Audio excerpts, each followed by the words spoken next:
घोड़ा और शेर। मोती और मीना दो हिरन और हिरनी थे। दोनों पति पत्नी आपस में बड़े प्रेम के साथ जंगल में रहा करते थे। मोती अपनी पत्नी से बहुत प्यार करता था। एक दिन मोती अपनी पत्नी के जन्मदिन के उपलक्ष्य पर उसके लिए कुछ बहुत सुंदर सा गिफ्ट लेने के लिए जाता है, मगर रास्ते में उसे शेर दिख जाता है और शेर उस पर हमला कर देता है। यह सब होता हुआ उसकी पत्नी देख लेती है। मोती वहीं घायल हो जाता है और अपनी पत्नी से कहता है, तुम भाग जाओ मीरा, भागो, नहीं तो ये शेर तुम्हें भी खा जाएगा। जाओ जाओ, तुम चली जाओ यहाँ से, मेरी परवाह मत करना, जाओ। मोती रोता रोता अपनी पत्नी को वहाँ से भगा देता है। उसकी पत्नी रोते रोते जंगल से कोसों दूर चली जाती है। मोती, तुम्हारे बिना मैं कैसे जीऊंगी? ये क्या हो गया मेरे जीवन में? आज के जन्मदिन के दिन ही तुम मुझसे बिछड़ गए, मैं अकेली हो गई हूँ। मीना अब दिन रात बहुत दुखी रहने लगी। उसने अपना जन्मदिन भी नहीं मनाया और दिन रात अपने पति के वियोग में एक ही जगह बैठी रहती। उसकी बहुत सी सहेलियां हिरन उसे समझाने की कोशिश करती थीं, मगर वो समझना ही नहीं चाहती थी। एक दिन वो बहुत कमजोर हालत में पानी की तलाश में कहीं घूम रही थी कि अचानक उसका पैर एक बड़े से पत्थर से टकराया और वो दूर जा गिरी। कमजोर होने के कारण उसका हिलना और उठना बहुत मुश्किल हो चला था और इसी बात का फायदा वो शिकारी उठाना चाहता था। जैसे ही शिकारी मीना के करीब आने लगा, एक हिरन उसका हमला कर देता है। वो हिरन और कोई नहीं बल्कि मोती था।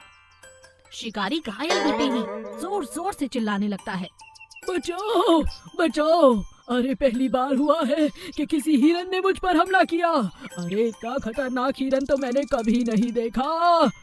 ये आवाजें सुनकर मीना जाग जाती है और अपने सामने अपने पति को देखकर बहुत खुश हो जाती है। मोती मीना से कहता है, मीना, अभी यहाँ से निकलो, बाद में सब समझा दूंगा, नहीं तो अगर ये शिकारी उठ गया तो हम दोनों को शहर ले जाएगा।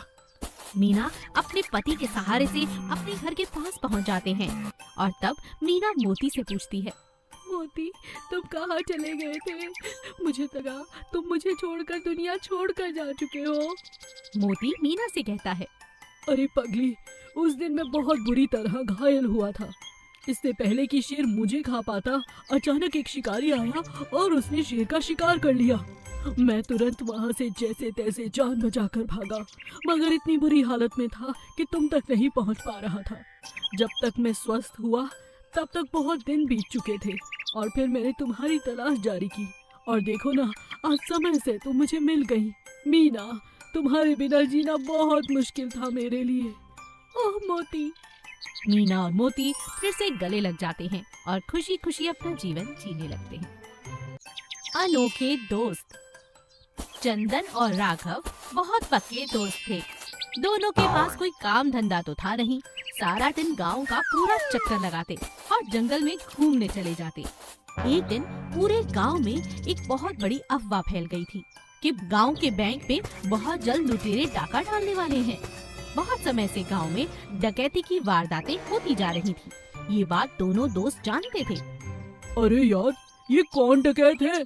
कमाते धमाते नहीं, आसानी से पैसा चोरी करते हैं और जीवन व्यतीत करते हैं। मगर ये गलत बात है यार, ऐसे लोगों की मेहनत का पैसा ले लेना कोई अच्छी बात नहीं। तो हमें जाकर इनकी तलाश करनी चाहिए। अगर मिल जाए तो पुलिस के हवाले कर देंगे। हाँ, क्यों नहीं, वो देखो, पुलिस ने उन्हें पकड़ने पर 10,000 का इनाम भी रखा है। दोनों दोस्त इनाम की राशि पाने के लिए अब बहुत मेहनत करते हैं। वो चाहते हैं कि उनके गांव में ये बैंक लूटा भी ना जाए और लुटेरे पकड़े जाएं। दोनों दिन रात लुटेरों की खोज कर रहे थे। अचानक तभी उनका ध्यान घोड़ों की आवाज पर गया जो आधी रात को आ रही थी। अरे दोस्त, ये घोड़ों की आवाज कैसी? चलो पीछा करते हैं। दोनों दोस्त घोड़ों की आवाज का पीछा करते हैं और देखते हैं कि जंगल के